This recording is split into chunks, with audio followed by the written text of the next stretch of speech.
One of the requirements that we were tasked to do this week was to read through Havel's letters to Olga. The context in which he wrote these letters was that he was in prison during the time, obviously a lot of time to self-reflect and be aware of being aware. He was able to outline causes of his bad moods and his good moods. The two tasks that we had to do: could we relate to the bad moods, and do we agree with the source of good moods? I realized I wasn't alone in having these moods. I used to struggle with thinking, oh, maybe I have some undiagnosed mood or affective disorder. One moment I felt really happy and joyful. Next moment I was crashing. Reading his process and how it got to that particular mood and the experiences or the triggers that precipitated having those moods reminded me that much of the human experience is shared. And even though I can't relate to being in prison and having all this downtime to reflect on myself, I am still able to do that in the context of my life right now. I've experienced Sunday depression, and I quote, "Perhaps my Sunday depression in prison is merely an extreme form of a distorted echo of a common problem of civilization called Sunday. Sunday is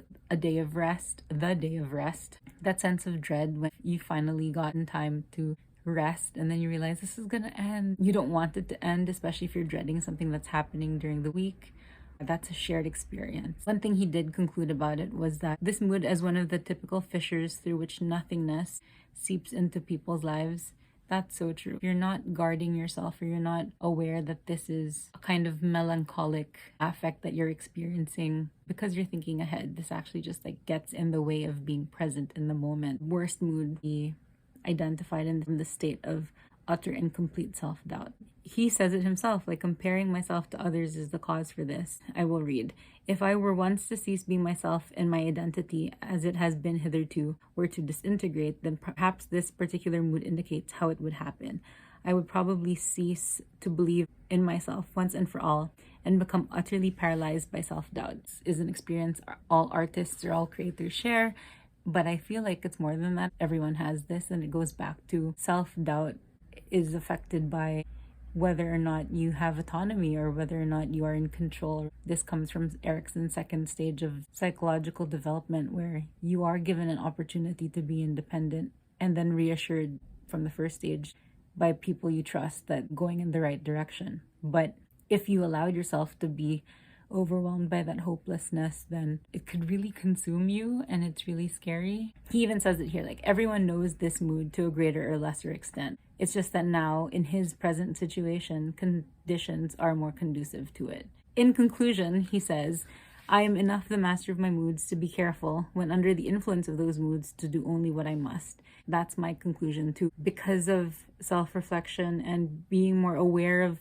triggers and causes for why I behave in a particular way, I am better able to manage myself, and I can equip the people around me. I hate having to be managed, but sometimes that's the best way to go about things, especially as I'm still figuring things out. Ultimately, I agree with him. I can't let my moods decide what I should do. Self-control is so important. It is also a gift of the Holy Spirit. For task B, we were asked to think about whether or not we agreed with what Havel says is the source of any good mood. As he defines, is the feeling that one's life is fundamentally meaningful and the hope that is implicit within that. It is a joyous identification of life, and I agree. It's more sustainable to be in a good mood if you know that what you're doing is worthwhile and meaningful. You are motivated to do things, create, and be present when you know that everything you do has meaning. And that's why it's difficult to keep coming to work or to keep going to school when COVID, I feel, has robbed us of the meaning of much of what makes our lives livable. But ultimately, the meaning of our lives is found in who and whose we are. I'm so grateful for my faith because it's what's given meaning to my life. It's what's given me a framework in which to understand my crosses and my suffering. And also because it's helped sustain the hope in which I live from, even when I'm confused and I don't know what's going on. The cross of Christ gives meaning to my life. He is the why that I try to set my intentions on every day. I can't imagine going back to a life before when I was so lost that I didn't even know that that was something I could hold on to and grab hold of. So I agree. If you have a joyous identification with life, you know that your life is meaningful because it's been given meaning. For me, it's been given meaning because it was paid for with the blood of Christ on the cross. Then why not keep living, right? Figure out how I can make the world a better place just by being in it. So that's my 2 cents on Havel's letters to Olga. Fun fact, letters are my language of love. Fastest way to my heart. Some people think it's with food, but like it's with letters. Anyway, see you tomorrow.